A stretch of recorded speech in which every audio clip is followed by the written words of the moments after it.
I am Ben Doc Askins, the psychedelic science war storyteller, and this is the Anti-Hero's Journey podcast.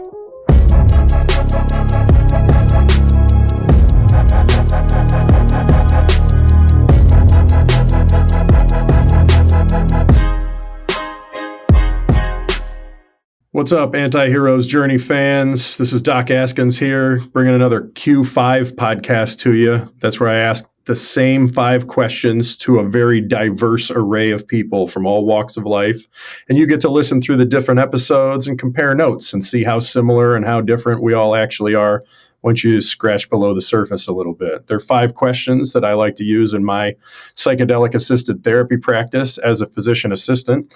I have some space available in my private practice in Louisville, Kentucky. If you want to work with me doing psychedelic-assisted therapy, you can reach out via advancedpracticeproviders.com or at 502-771-1113. And then if you want to get a copy of my book, Anti-Hero's Journey, you can go to antiheroesjourney.com and pick up the audiobook or the ebook or the paperback from Amazon. I'm also being sponsored by Wild Health. You can go to wildhealth.com and use the code all caps DOC, D-O-C, that's me, to get 20% off of your membership there. It's wildly healthy. Check them out. I am so excited to have Gary Cardone on the podcast here today. He is a towering figure in business, known for his innovative prowess in bridging the gap between traditional business models and modern technology. His journey commenced in 1986 at National Gas Clearinghouse, later called Dynegy, where he played a pivotal role in transforming the energy markets in North America. By leveraging those insights from the U.S. deregulation process, Cardone became the youngest CEO/president of a public company in the UK, restructuring its power and natural gas sectors while working closely with the government energy minister. Sensing a market shift, he astutely sold off his entire 17-year accumulation of stocks in Dynegy, fortuitously dodging a subsequent market flatline that would last a decade. His entrepreneurial flair shone through in co-founding Chargebacks 911 to tackle payment industry issues, from which he later exited, pivoting towards blockchain and digital assets. Notably, his involvement with Node 40 simplified cryptocurrency compliance, further establishing him as a disruptor across energy, e-commerce, and crypto, while deploying what he considers an aggressive and non-standard allocator to Bitcoin.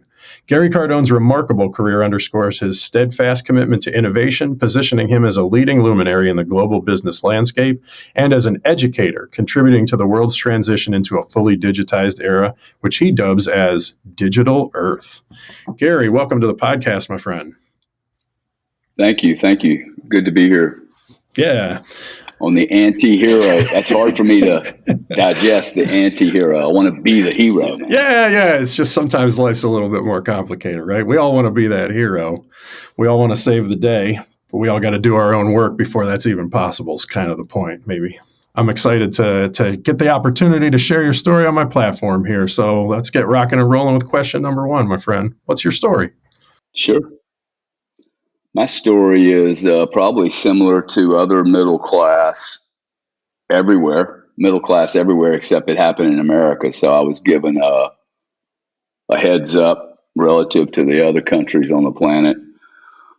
Grew up, was born in 58, 5 kids in the family, stockbroker, father, lovely guy. He just loved people. Mother who was Sicilian, who was a mother. Her dad was a pretty naughty Sicilian boy that came over. I think he was born on the boat, probably never had the proper papers.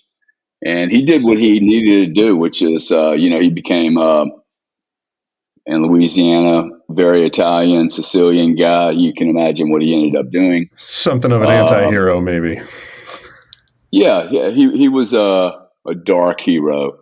Interesting, though, he would argue with my father, who was a stockbroker, and he would say, hey, look, the only difference between my gambling and what you do for a living is yours has been validated as legal. And he really had a deal about that. And today, now, 40, 50, 60 years later, he was absolutely right. Absolutely right. That Wall Street's nothing but a rigged game, a gambling game, a casino game. And going to somebody's table in Louisiana and playing at 2 o'clock in the morning a cash game is not a lot different. Yeah, simpler rules, different games. Yeah. But, look, like Ben, my life is middle class, didn't get a good education, went to college, but I wouldn't say that college was, I spent 4 years being bored there to death, and got a job in the right place at the right time. And that's probably the best message I have for anyone, is that whether you're a hero or trying to be a hero or trying to become a good human being, like, you have to have the right platform. And I went and found the right platform. That really helped me. One, I asked for advice. I reached out to people and said, would you help me, give me some direction on where you would go if you had this resume, if you had this personality? And I was fortunate enough to meet a man named Dan Montgomery, and I always share his name because, one, this was when I was 20 years old, and I still remember this cat's name. I still remember the meeting. And I walked in and I said, hey, Dan, look, I don't want a job from you. I just want your advice. And I said, look, this is who I am. What would you do? He said, I'd become a gas buyer. I had no clue what that was, but you know what? It was the best advice I had because I didn't have any other advice. My other advice was, hey, become a pharmaceutical salesperson. I didn't spend 4 years in college to sell drugs to nurses. Like, I did that job for 3 days, quit it. And, but I found the right platform. I got a job, and it really went from there, man. I went from I just worked, right? I worked and I worked and I studied. I made a ton of mistakes, and I found myself at the right place at the right time. And I knew that I could. I knew how to grab that. I knew how to grab an opportunity. So since we're doing this, I didn't realize it was on the anti-hero, but I really found this topic fascinating. When I was 7 years old, I remember walking up to a baseball plate. I was in a baseball game with my brother. It was the ninth inning, and we were down, I think, 2 runs. There were 2 people on base. I was the last batter. There was 2 outs. And, I touched the plate, and I remember that moment. This was the first time I would think about the hero thing. I remember that moment going, I like this pressure. I want to save the day. And I hit the ball, and I got 2 runs in. And from that moment on, I realized, hey, I like being the clutch player. And that I didn't really hit me till years later. I would always do extremely well in that environment. It was something really magical that happened that day. It really solidified something inside of me to go, hey, I like the pressure. I like that people depend on me. I don't want to let anybody down. And so that like, for me, that's always been the game for me. Like, I tend to always be trying to play catch up. When I'm the most dangerous, I'm behind. Dangerous for someone else, very good for me. Anti-dangerous for me. So anyway, it's been a look. I'm really grateful for the life I've had. It has not been always easy, but it's been an interesting journey for sure. So it sounds like since being at the plate at that time, you've kind of chased being in similar situations, bottom of the ninth sort of settings. Yeah, just all the way through your whole career, your personal life too. I would say that it actually drives me to what's my intention. Okay, right? Which is the next question. Yeah, what's your intentions really going forward? Yeah. My intention right then was, hey, I need to save the day here. And so somebody's going to do it.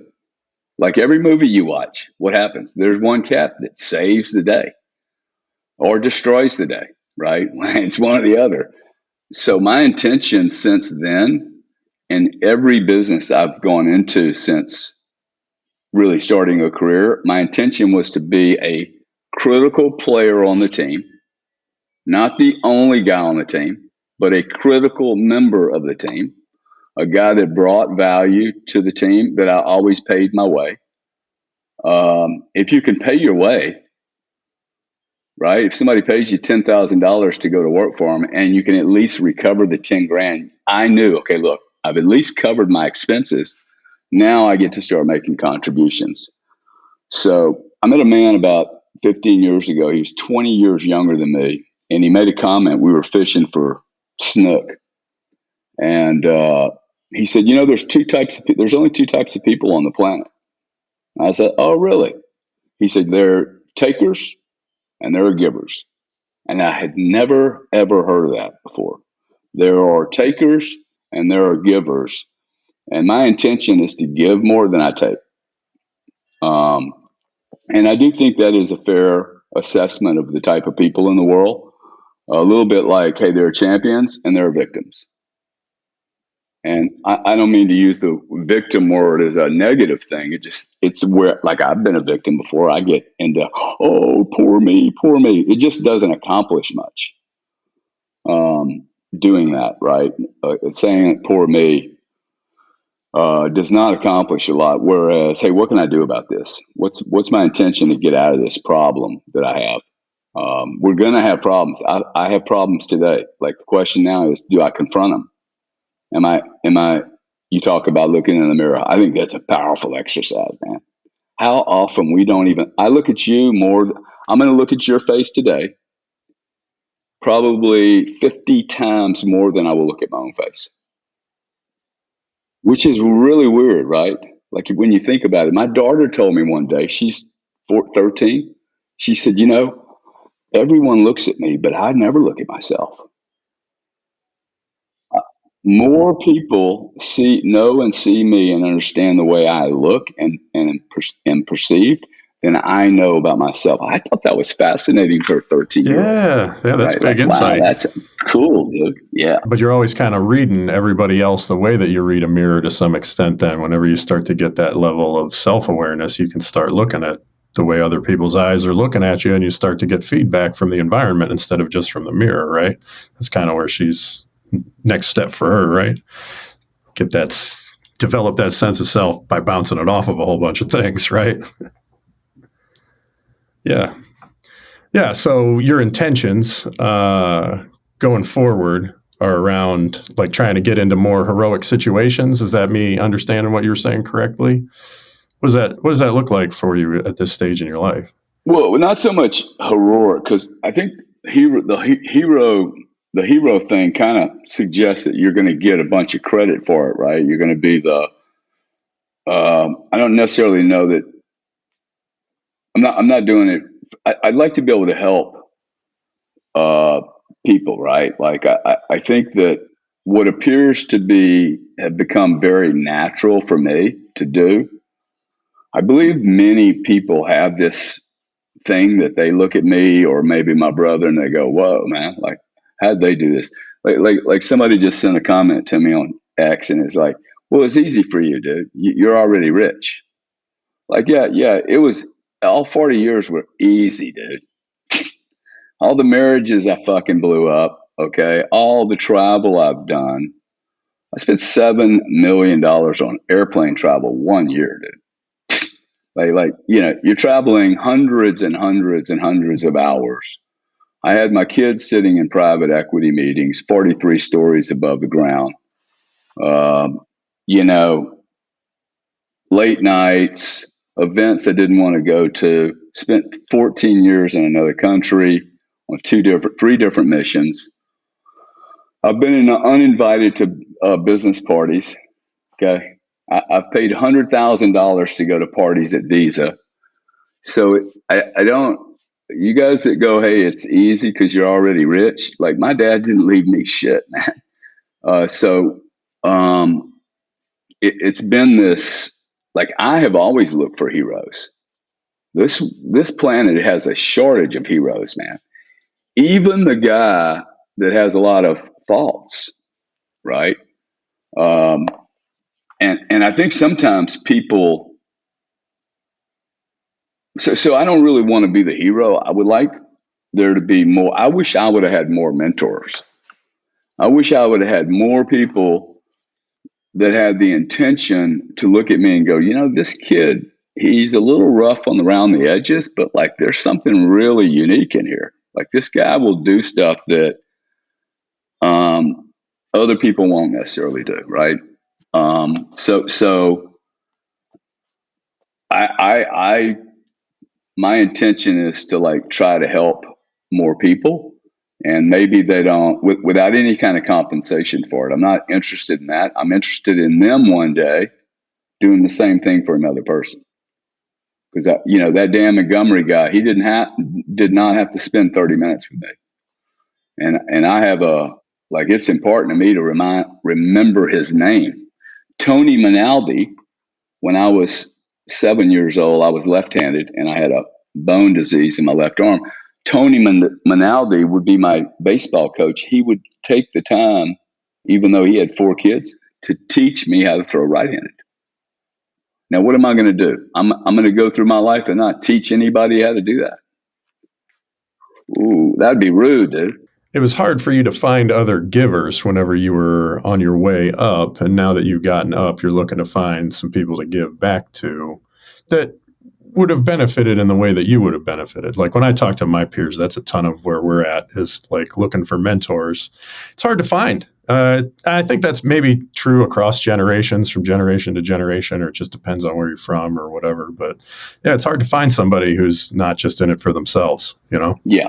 Well, and I think it's really important now because, just look at what we started this conversation talking about P. Diddy, right?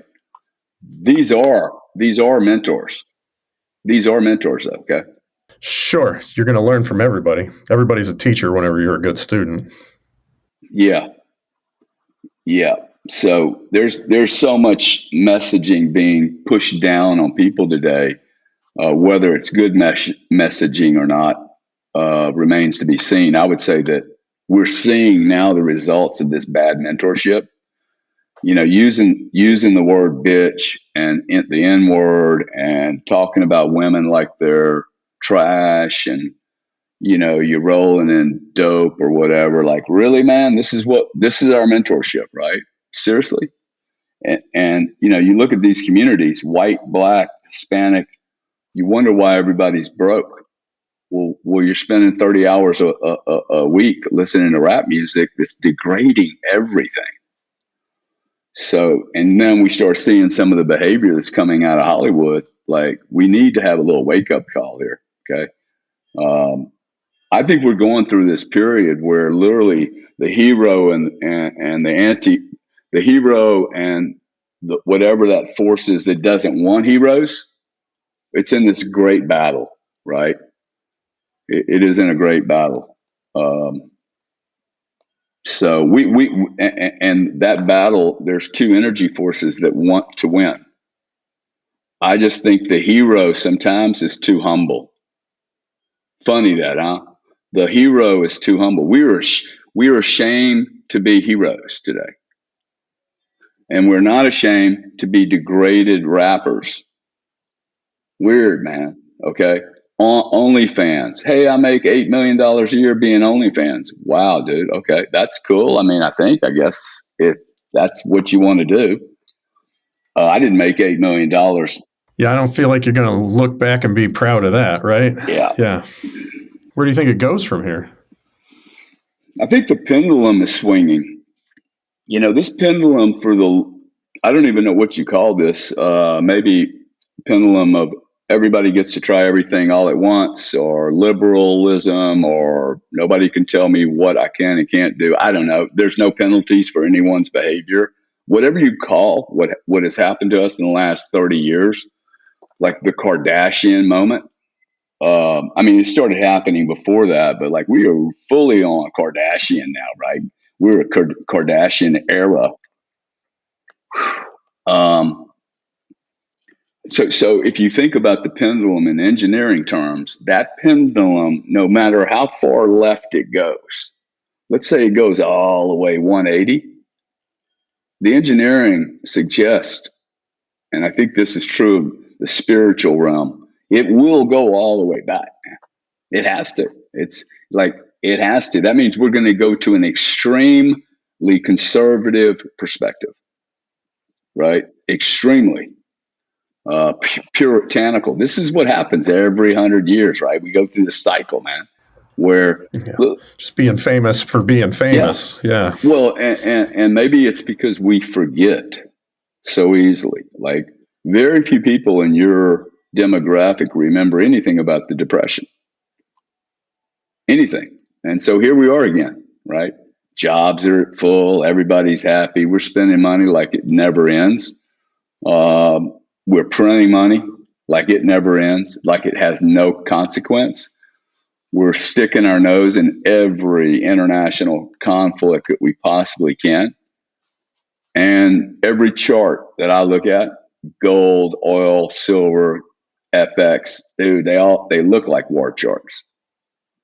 So I think we're going through this period where the rubber band just is going to break and it's going to snap back to conservative values, farming, like basics, right? Basic good money policies, create something. We create very little anymore, right? We're not really creating constructive, positive, long-lasting, sustainable products and services. It's all, hey, how much money can we make? Mostly sequels now, right? Yeah. Yes. Cash in on the bigger, faster, crazier version of whatever paid a little bit last time. I think that explains why so many people are unhappy in their business lives, because they're not doing anything that contributes value. They're not grateful, like, which probably brings us from intention to gratitude, right? Like, they're not grateful because they're not proud.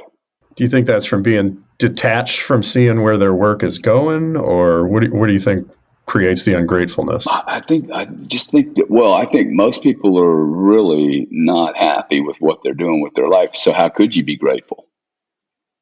Like, there's one thing, me being, well, it gets back to the mirror, right? Like, if you go look at yourself in the mirror and say, hey, what am I doing to deliver value to this planet? Like, I ask people that all the time. You must answer that question within 1 or 2 sentences. It can't go on and on and on. It must be clear and quick. If you cannot tell me what you do that bring value to me or you or the world, then you don't know. That means you probably don't bring any value. If the company you work for, whether you run it or you work for them, and you can't answer that same question, what does my company do to bring value to the planet? If you can't answer, go look for another job, dude. That's not sustainable. Like, I don't think Facebook is sustainable because Facebook doesn't deliver any real value to anyone. It's degrading value. It's not sustainable. You can't keep doing this to people where they're constantly worried about what they look like compared to other people, right? And we're destroying gratitude, man. But if I look in the mirror and go, okay, look, I don't have exactly all I want, but what do I have, right?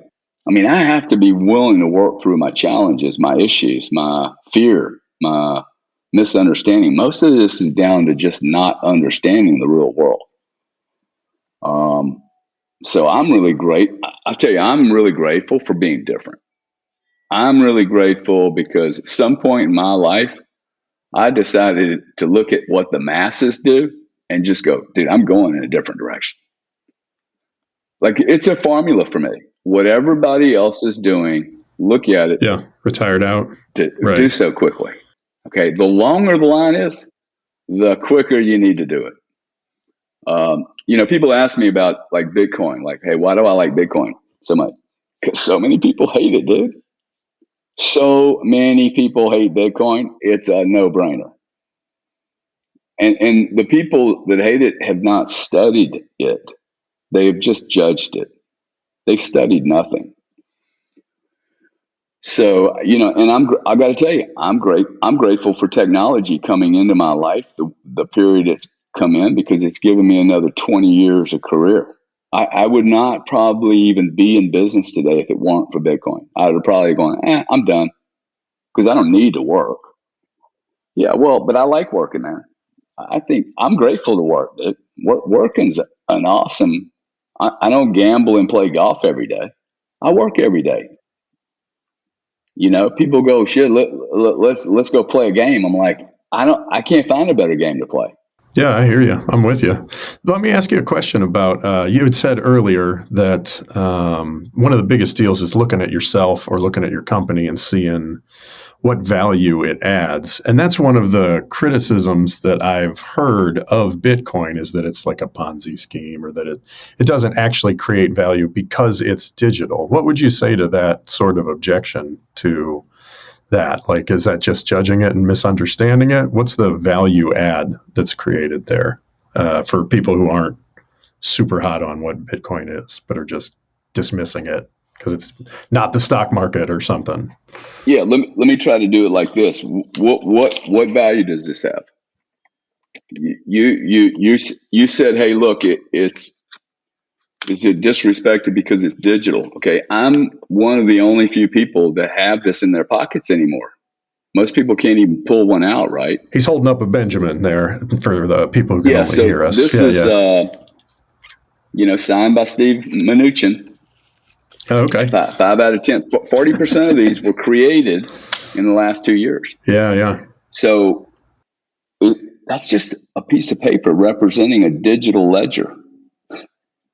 Okay, like all your Venmo me $10. Okay, that's a digital transaction. Does it have no value? It was much faster than you calling the bank and sending me a wire. That's great value. I sent $3.5 million of Bitcoin on a Saturday afternoon at 2:30 to buy Node 40. That's value. I could not have done that unless I had $3.5 million worth of these guys.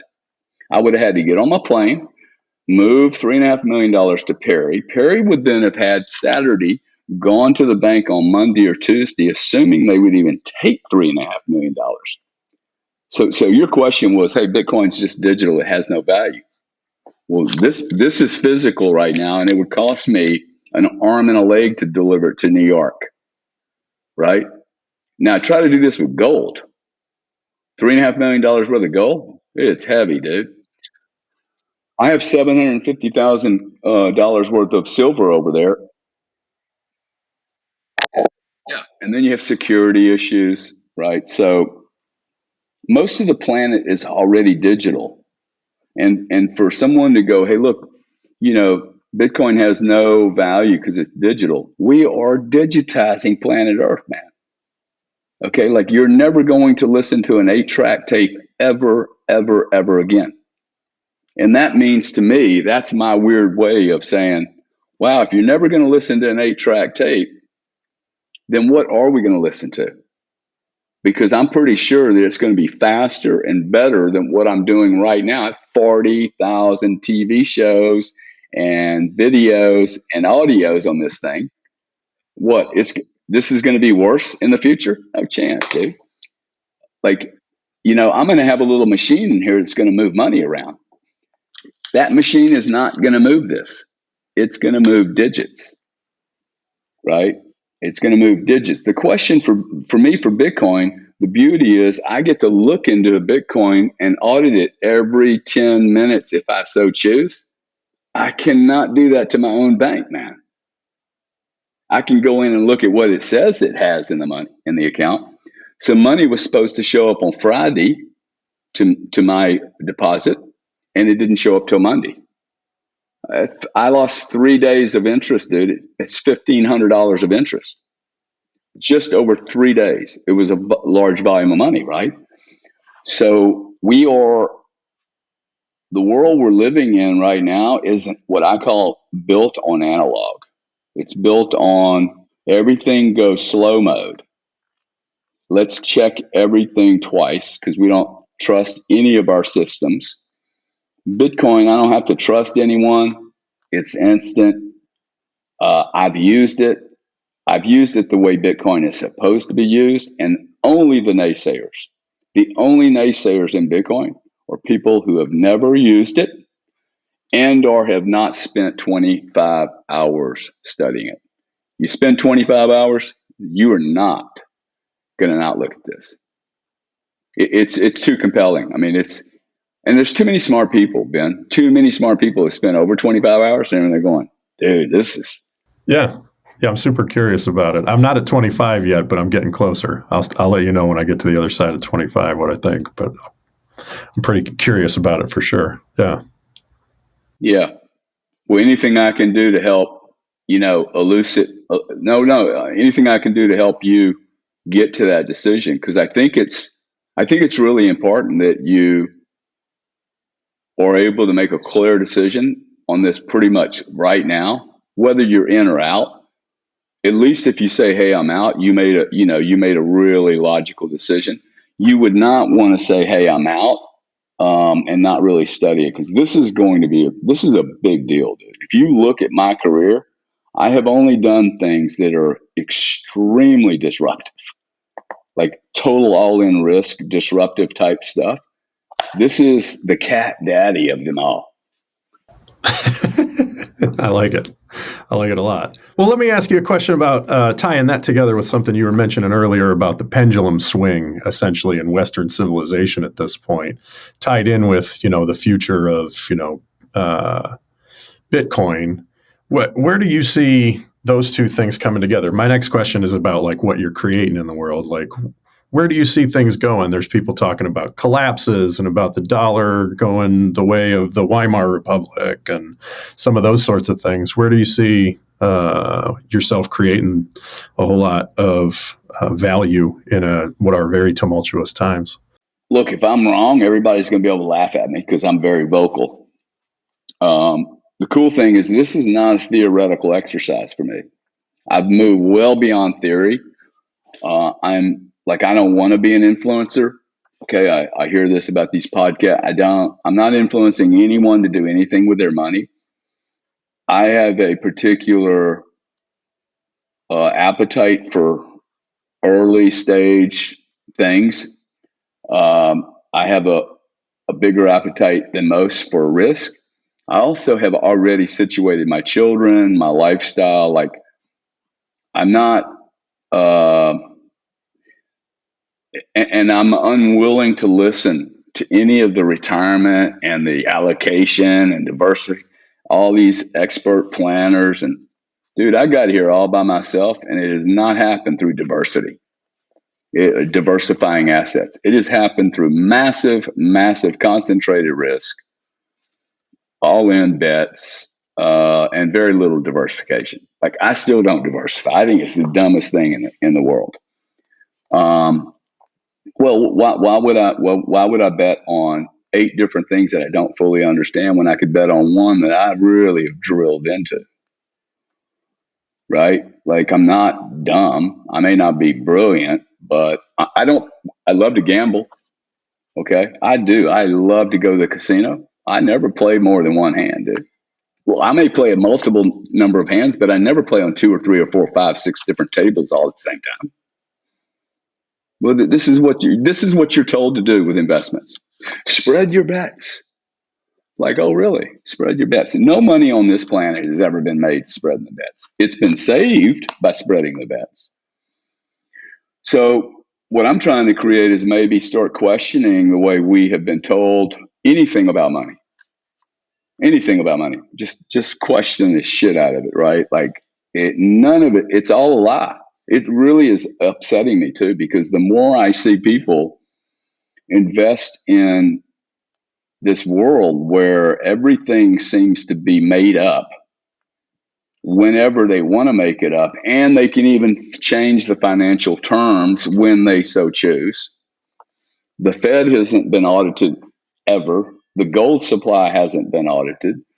The US Senate and Congress, Washington can't budget and balance anything. So why would we listen to any of these people?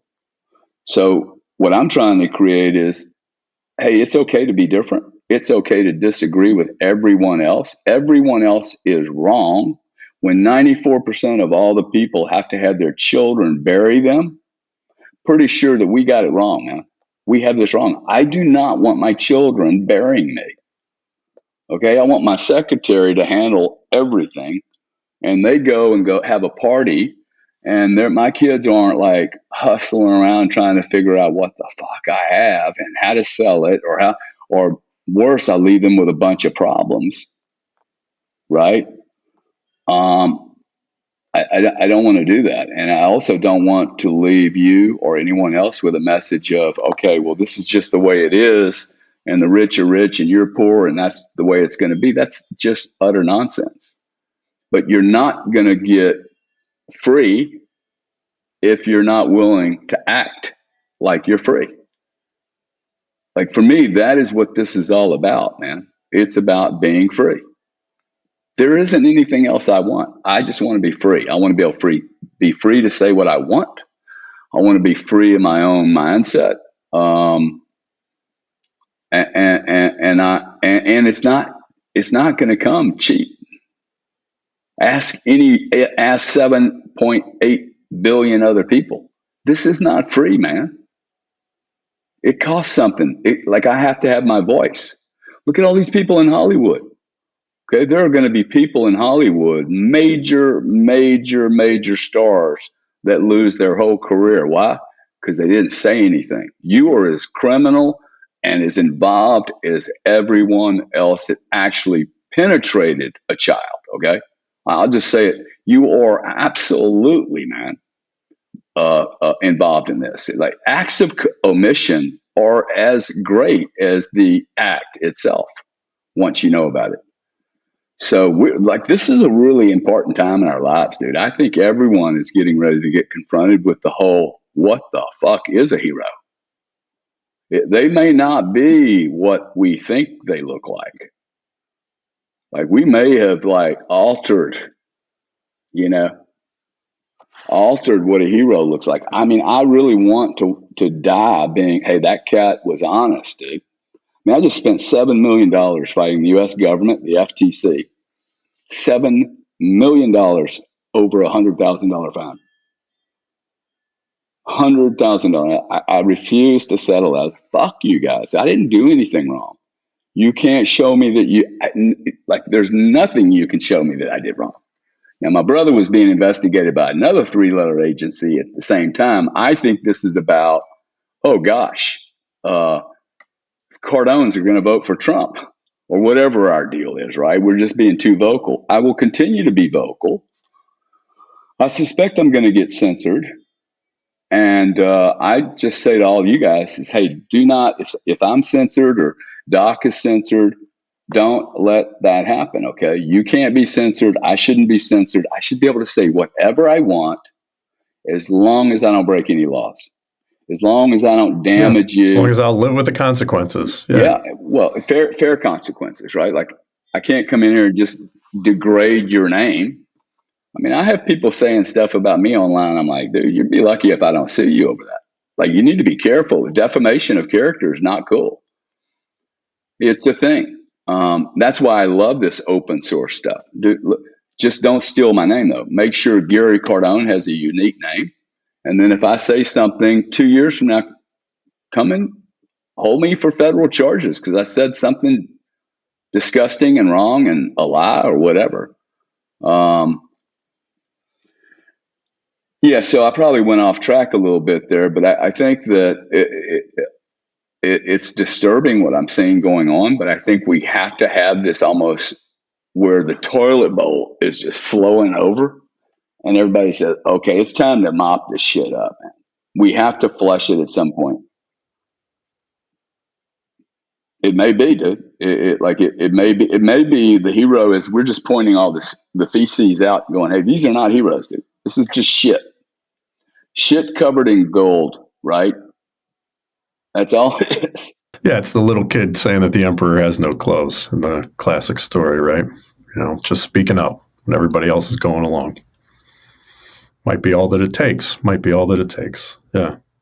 Yeah, I mean, my retirement plan at this point is in like beans and bullets. I don't know if that's as long-term viable as Bitcoin is, but like I said, I'm going to do some more homework about some of that stuff.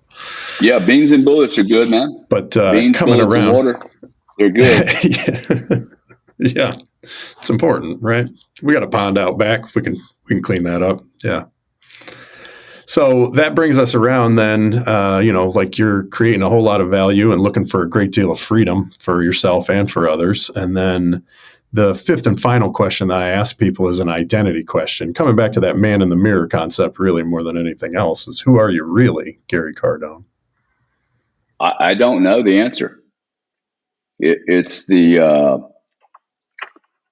a very, very, very good question. I'm not even sure it has an answer. It doesn't mean it's not a good question, but I'm beginning to wonder if it has an answer. I'm not sure it has an answer. If it doesn't have an answer, then it's probably not a good question. Or, it's the best kind of question because it stumps somebody who's been around the block a few times, maybe. Yeah. No. What I'm trying to say though is that, but it leaves me with some dissonance all the time. Maybe that's the import of it, right? That it does leave me with some dissonance. For instance, I'll give you if we have time here. It's not business related. Most people think I'm just Mr. Business Guy, right? Which that is all I have ever been, man. Like all out business assassin. About 5 years ago, I started painting. And if you looked at me today and said, "Hey, dude, you have 2 years to live. And literally April the 2nd in 2 years, you're going to die." I probably would never make another business phone call ever again. And I would probably go paint I'll actually start crying if I'm not careful there. It really, really impacts me. But I'd probably paint 4 hours a day. I have learned more from painting in 4 or 5 years than I've learned 20 or 30 years in business, man. And I can't even tell you what I have learned. I have learned something about myself and about the world. I can't actually tell you what it is. There's something about like mixing colors and even mediums. I do not judge any of these colors ever. I never judge the colors. I don't even judge how they interact with each other. Now there's some colors I don't like that are uncomfortable for me to play with. I just don't understand green. Just don't like. I don't like it or I don't understand it. But are any of them not necessary? Right? For instance, I'm beginning to learn how to play with colors that I never played with before, that aren't natural to me, right? Like I'm red and black, right? Pinks and light blues, like, oh, wow, that's beautiful, dude. That took me 4 years to look at blue and pink together and go, wow, that's really beautiful, man. So it's interesting. I met a man named John Barr. I remember this guy's name. I was 28 years old. He would become the lead advisor out of Morgan Stanley for Natural Gas Clearinghouse, which would become Dynegy. This cat was a monster, dude. He was Mr. Wall Street. And he would come to the board meetings. Hey, guys, I wrote a poem on the plane. I'm like, he did what, dude? What did he say, dude? He wrote a poem. Now, I thought that was really interesting, man. I'm like, wow, this is a business tycoon. He's writing poems. He's an artistic guy. My credibility with him, not my credibility, his credibility went up. And if you'd have told me I was going to be painting 20 or 30 years later, I'd be, hey, that's bullshit, dude. I'm never going to paint. But him being something other than just a businessman, having another dimension, I thought that was really fascinating. And that's really led me to, in part, see, that's a mentoring thing. He doesn't know that. John Barr does not know that comment really, really impinged on me. I'm still talking about it, man. I was 27. Okay. So 40 years ago. Yeah, well, what led you to paint in the first place, you think?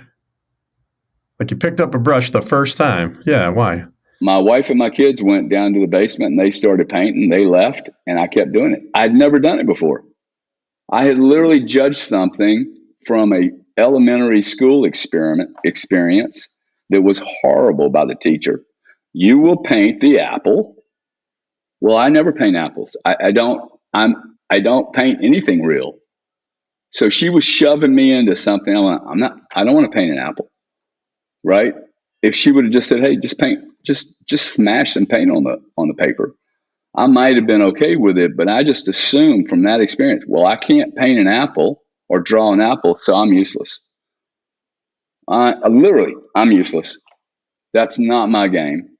And then 2 children and a wife had to show me that, oh wow, this could just be interesting. And so what I did was I did a test and I said, look, I think if I just do this for 10,000 hours, I actually have to become better. Can't be that bad, right? Can't stay the same the whole time, can I? Yeah. Well, the truth is, it doesn't stay the same. You just weren't made for this. Yeah. Like I have become better. Like I am now signing pieces of art going, hey, this is something I would buy. I might not pay a lot for it, but I would pick that up, right? So doing things that have been uncomfortable for me has been good. It's just a journey, dude. It's a journey, man. Yeah. And I learn more in the painful part of the journey than I do in the pleasurable. Yeah. That's just the truth of it. I learn more in pain. Okay? Like it's hard for me to be spiritual in your a relationship. Yeah. I find myself closer to life, nature, God, whatever you want to call it, when I'm alone and not involved with a chick. Now, I don't know why that is, but it's just easier for me to have an experience with the world than when I'm involved with someone.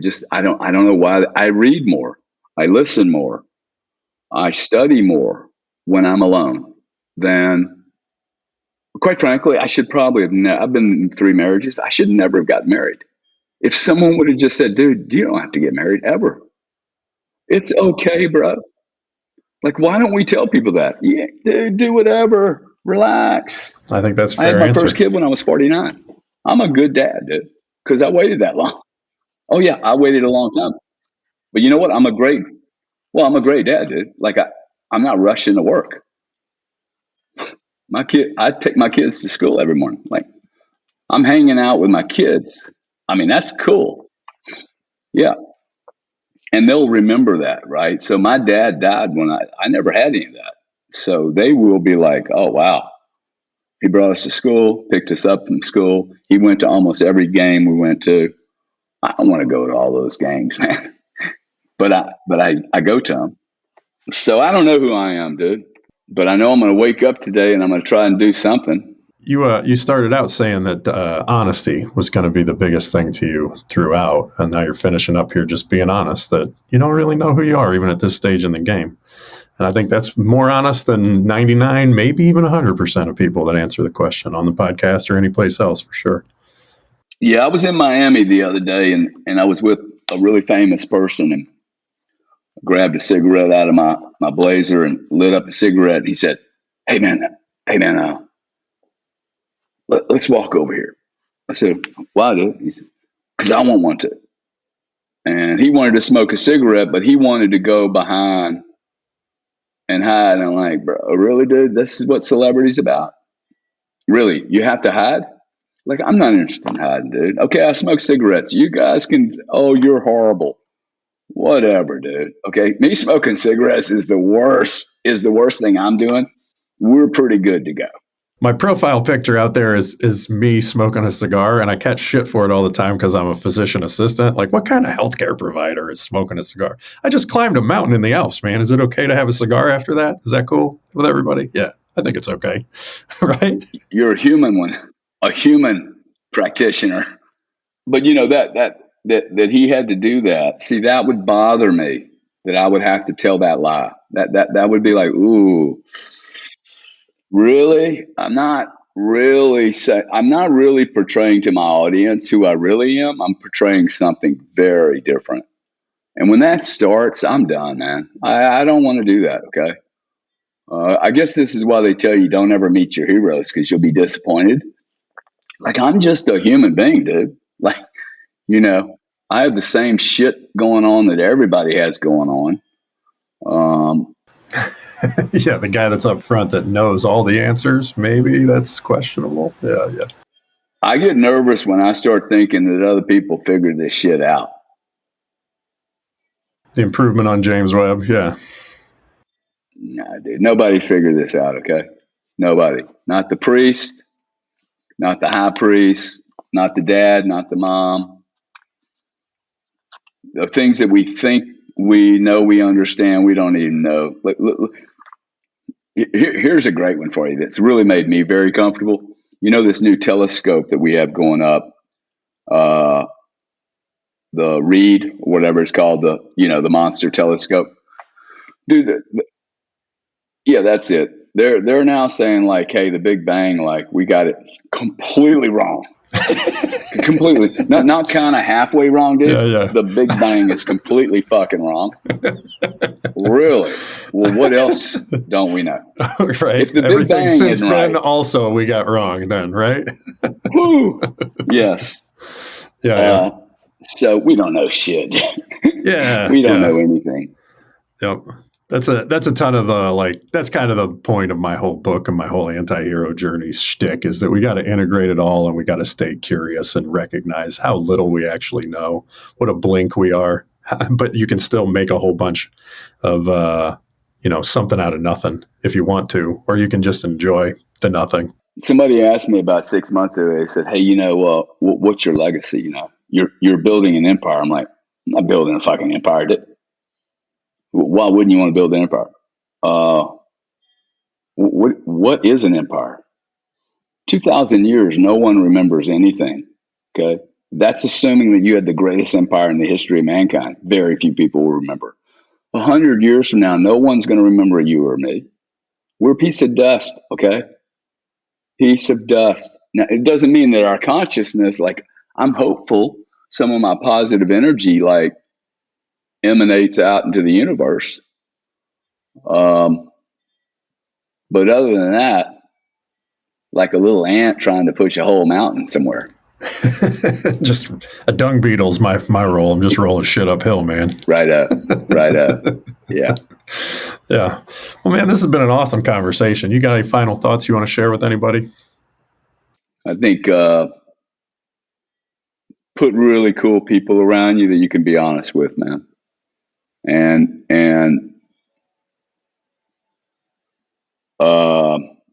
young man asked me once, he said, "Gary, have you ever paid too much for a great experience?" The answer, of course, is absolutely not. It's a great question to ask people to. It's like the question is, I was actually looking at buying an airplane. So it was a very large investment, right? And like, I was like, no, in fact, I have not had enough great adventures. That's the truth. That's the real answer. No, dude. I have not had, I should have spent more money and more time and more energy I should have had more macro experiences.